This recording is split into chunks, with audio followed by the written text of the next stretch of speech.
bienvenue sur ma chaîne pour votre lecture de vie sentimentale pour cet été, c'est-à-dire de mi-juin jusqu'à la fin du mois d'août. J'espère que vous allez tous très bien. Attendez, je ferme la fenêtre parce qu'il y a un petit peu beaucoup de bruit. Voilà, jusqu'à la fin du mois d'août, disais-je donc. On va faire cette lecture sous la forme du cœur que vous commencez à tous connaître maintenant. Je rappelle simplement par principe, du côté droit, ici ma droite à moi, c'est le signe pour lequel je lis, à savoir vous lion. Et l'autre côté, c'est le signe, c'est le côté pour le partenaire. Sentez-vous parfaitement libre d'interchanger, ça pose aucun problème. Si vous vous reconnaissez davantage dans l'autre côté. Et puis par partenaire, j'entends bien évidemment la personne que vous considérez être votre partenaire.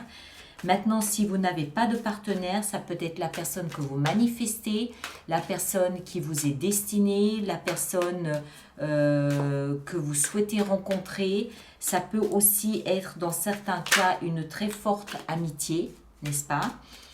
Vous adaptez bien évidemment en genre, hein, le partenaire, la partenaire, ça va de soi. Et puis, qu'est-ce que j'ai d'autre à vous dire encore par rapport à ça?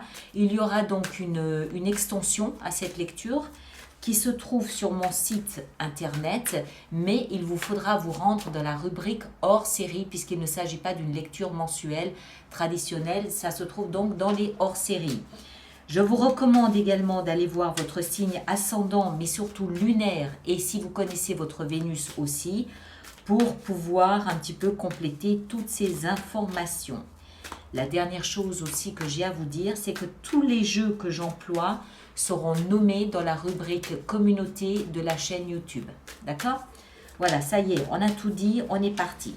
Lion, Lion, Lion, vie sentimentale cet été. Encore un petit, voilà, comme ça. Allez, on est parti. Boum. Et là. Point de départ de votre relation, on a la 7 de coupe. 7 de coupe peut nous expliquer que vous nagez peut-être dans une vision un petit peu fantaisiste de votre relation, c'est possible. Ça peut aussi nous dire, ici la 7 de coupe, que vous avez plusieurs options, plusieurs choix. C'est un peu bizarre comme point de départ pour une relation, parce qu'il n'y a rien de solide dans la 7 de coupe. Pour moi, c'est plus l'image un peu fantaisiste, un peu imaginaire, un peu rêve idéal, un peu je rêve tout éveillé, je fantasme. Hein, vous voyez un petit peu, c'est un peu le fantasme. Donc, est-ce que vous fantasmez un peu sur votre relation? C'est possible. On va voir, on continue, hein, on va essayer de comprendre un peu mieux. Votre état d'esprit à vous, il est au monde et au diable. Waouh, waouh, waouh, waouh, waouh. Le monde et le diable. Deux puissantes arcanes majeures, c'est masculin, arcanes majeures, le monde et le diable. Bien, alors, je crois que je commence à comprendre pourquoi vous avez ça. D'abord, le diable, dans un premier temps. Le diable pourrait nous expliquer que vous aviez peut-être un état d'esprit tourné vers une imagination très puissante de vos relations ou de votre relation, d'accord ? Peut-être même une vision pas forcément très saine, hein, avec, on va dire, quelques petites particularités dans la relation. On va juste le laisser comme ça. Si ça vous correspond, vous saurez ce que ça veut dire. Le monde nous explique que vous êtes arrivé au bout de cette vision-là de la relation. Il semble que l'attente, la vision latente que vous avez d'une relation sentimentale change. Vous n'avez plus la même attente que précédemment. Précédemment, il y avait, il y avait peut-être 2-3 petites particularités. Là, on dirait que vous changez d'état d'esprit et vous êtes amené à voir les choses différemment. C'est la fin d'un chapitre de l'histoire de votre vie au niveau de votre état d'esprit par rapport à la relation. Donc, je comprends mieux la 7. Et je pense que effectivement, l'image que je vous en ai donnée d'une relation sur laquelle vous fantasmiez un petit peu, je pense que c'est fini. L'état d'esprit de votre partenaire, les amants et le roi de bâton. Alors, votre partenaire semble être peut-être un peu plus terre à terre. Non pas que vous ne l'êtes pas, mais je pense que vous vous laissez peut-être facilement embarquer dans, un, dans une imagination un petit peu surréaliste de votre relation. Le partenaire, non. Les pieds sur terre. Son état d'esprit, le roi de bâton. Et je pense que c'est la façon que le partenaire a de vous voir. Il vous considère comme le roi de bâton, que vous soyez un homme ou une femme, peu importe. C'est un représentatif d'un signe de feu, lion, donc comme vous. Mais surtout, le roi, c'est quelqu'un de très assuré. C'est quelqu'un qui a beaucoup de charme. C'est quelqu'un qui sait parler. C'est quelqu'un qui sait se faire remarquer et qui aime se faire remarquer, soit dit en passant. C'est quelqu'un qui aime avoir les projecteurs sur lui. Et je pense que votre partenaire vous regarde les yeux écarquillés d'admiration. C'est un petit peu ça. En plus, il y a les amants. Donc pour votre partenaire, votre relation est toute destinée. Vous êtes la personne qui lui était promise, vous êtes son destin, vous êtes son alter ego, vous êtes celui ou celle qu'il attendait. Dans son état d'esprit, c'est clair, c'est vous et c'est personne d'autre. D'accord? Et peut-être que c'est cette vision un petit peu bon enfant, j'ai envie de dire, un peu proprette de la relation qui est en train de teinter sur votre façon à vous de regarder une relation sentimentale. D'accord? On continue, on va voir. Le passé, votre passé à vous, il était à la 2 de denier. Vous étiez en permanence en train de jongler entre différentes valeurs et différents principes par rapport à la relation sentimentale. D'abord, peut-être, je ne sais pas, on va prendre un exemple. Peut-être que dans un premier temps, c'était le physique qui était important pour vous. Puis dans un deuxième temps, il y avait peut-être une autre valeur qui était importante pour vous, c'est-à-dire la maturité.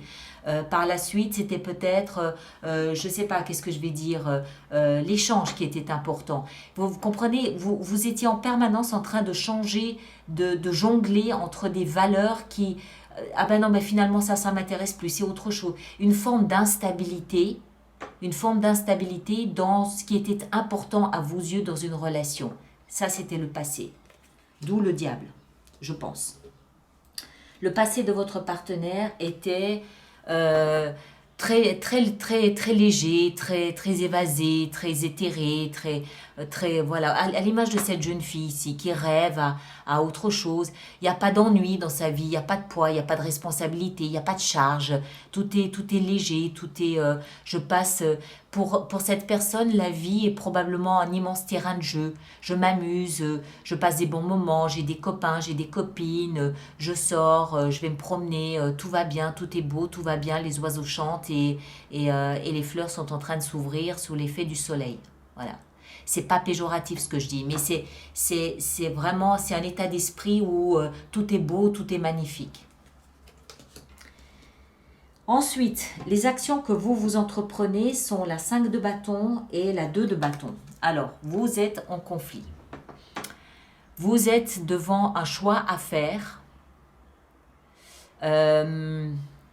Je pense que c'est un choix de désir que vous avez à faire qui vous pose un petit problème. Vous êtes le deuxième à avoir cette combinaison ici. Et voilà. Ça, c'est des désirs, c'est des envies, c'est des frustrations qui demandent qu'à être exaucées, qui ne demandent qu'à être libérées. Voilà, c'est une énergie qui demande à être libérée, une énergie intérieure qu'on doit libérer d'une manière ou d'une autre. Donc, on va un petit peu chercher querelle, voilà.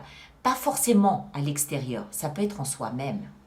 Est-ce que tu es sûr que tu veux vraiment ça? Est-ce que, voilà, vous comprenez, on a un trop plein d'énergie qu'il faut exprimer. Donc, on est un peu belliqueux, on est un peu bagarreur, on est un petit peu, voilà, je vais y aller.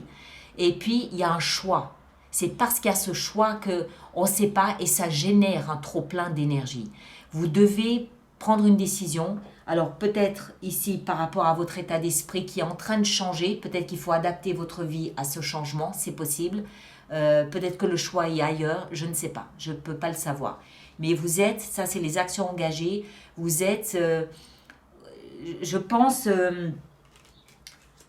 embêté par ce choix, parce qu'il génère un trop plein d'énergie chez vous qu'il faut exulter. D'accord ? Les actions entreprises par le partenaire sont le chevalier de bâton et la 8 de bâton. Je pense que votre partenaire a envie de voyage, a envie d'étranger, a envie d'expatriation ou de déménagement. Je vois plus ça comme un voyage. Peut-être que c'est quelqu'un qui a aussi des rapports avec l'étranger, de la communication avec l'étranger. C'est quelqu'un qui communique avec quelqu'un ou quelque chose que vous ne voyez pas. D'accord? Donc il y a une forme ici d'indépendance, il y a un côté aventurier que vous ne voyez pas vraiment chez votre partenaire. Vous ne voyez pas ce qu'il fait en dehors de vous. Il a toute une partie, pas forcément secrète, c'est pas ça que je veux dire, mais il a toute une partie que vous ne pouvez pas forcément comprendre ou à laquelle vous ne pouvez pas forcément adhérer. De communication avec l'étranger, de communication avec un étranger ou une envie de voyage, une envie d'évasion. Voilà, c'est le mot. Une envie d'évasion. Que ce soit réellement, c'est-à-dire physiquement, ou que ce soit symboliquement, par l'esprit, par la méditation, par des choses comme ça. Communiquer avec quelque chose que vous ne voyez pas. Conseil donné pour vous, changez votre regard sur les choses. Changez votre point de vue, changez votre regard. Essayez de vous mettre comme ce pendu, non pas à l'envers, suspendu à un noyer, mais plutôt d'essayer de prendre un peu de temps pour vous et essayer de juste pour voir, juste pour essayer, de prendre le problème sous un angle différent. La question. Prendre la question ici sous un angle différent. Essayez de vous positionner ailleurs, autrement, et de porter sur la situation un regard complètement différent. Vous verrez peut-être des choses que vous ne voyez pas actuellement. Conseil donné aux partenaires, on a la 5 de denier. Alors, le partenaire, je vous l'ai dit en entrée ici, c'est quelqu'un qui a une vision un petit peu très proprette de la relation à deux. Pourquoi ? Parce que je pense que c'est quelqu'un qui a dû à un moment donné se sentir abandonné dans la vie, rejeté en amour.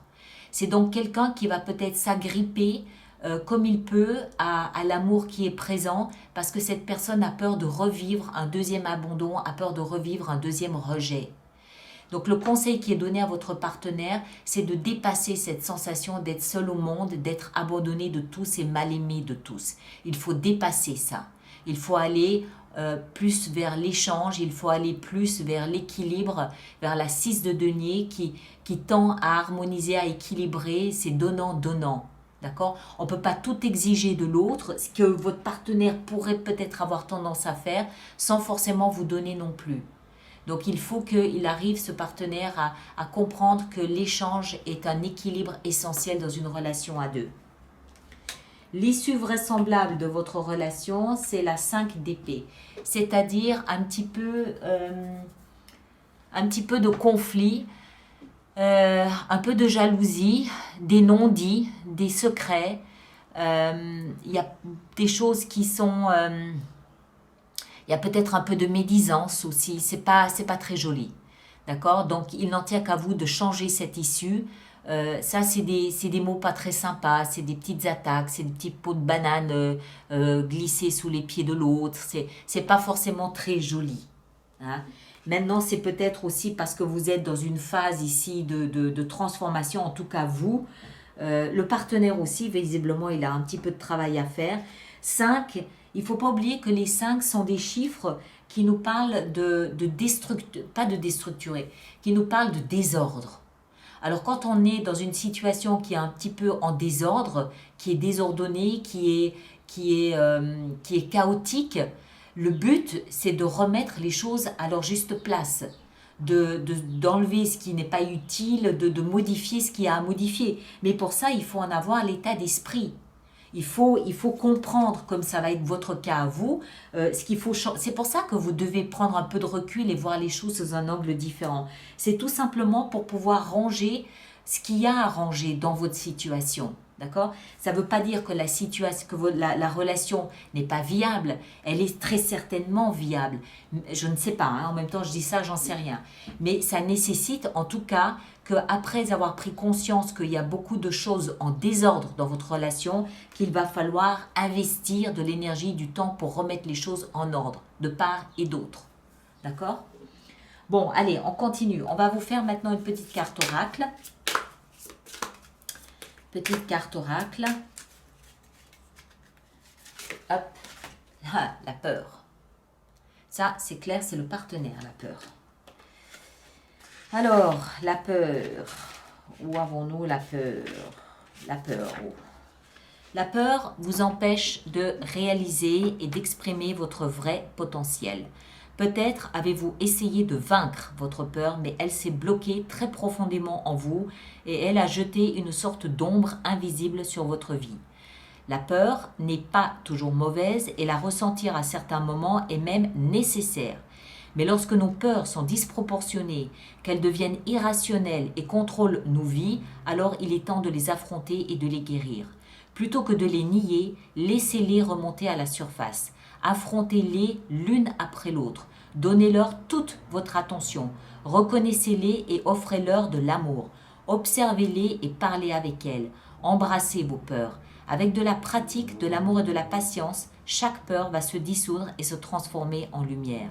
Le pouvoir guérisseur de l'amour va remplir votre cœur, votre esprit et vos pensées, de manière à ce que vous sachiez et que vous croyiez que vous êtes toujours en sécurité, car vous êtes l'enfant éternel et immortel de l'univers, une âme éternelle et immortelle née de l'amour. Voilà, c'est ça que vous avez à comprendre. Et une fois que vous avez compris ça, c'est là où vous pourrez intervenir sur l'issue de votre relation. D'accord, mes chers? Alors maintenant, on va faire notre extension. Donc le passé, on va le laisser où il est, c'est-à-dire dans le passé. Et puis, alors ça, je vais mettre là. Et puis ici, on va prendre ceci. Alors, on est parti. 7 de coupe ici dans le point de départ de votre relation. Qu'est-ce qu'on a?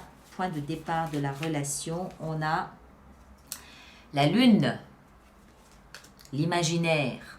Hein? Vous vous souvenez, 7 de coupe, c'était le fantasme, le fantasque, l'imaginaire. La lune, c'est pareil, l'imaginaire, les émotions, un monde d'émotions.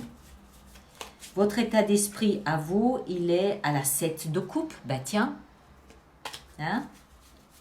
L'état d'esprit de votre partenaire, il est à la 8 de denier, très bien, stable, solide, malgré tout, malgré tout. Les actions que vous engagez ici, un peu belliqueux, 3 de coupe, ok, très bien. Les actions engagées par votre partenaire sont le roi de denier, ok, très bien, ça me va. Conseil donné à nos amis lions, avec le pendu, on a la 8 de bâton, ok, très bien, communiquer. Et puis, le conseil donné au partenaire, le valet de denier. C'est cohérent, c'est parfaitement cohérent, parfaitement explicite. Vous ici y compris, connexion à l'invisible, faire confiance à ce que vous ne voyez pas. Et l'issue de la relation, on a la 7 de bâton. Très bien, logique. Voilà mes chers. 9 d'épée. 9 d'épée, c'est la peur. Allez, je m'arrête ici. Merci de partager, de liker, de laisser vos commentaires, de vous abonner si ce n'est pas déjà fait. Ceux qui viennent pour l'extension, le lien est là-dessous. Et les autres, on se retrouve le 25 juin pour les lectures du mois de juillet. Merci à vous tous et à bientôt. Merci bien.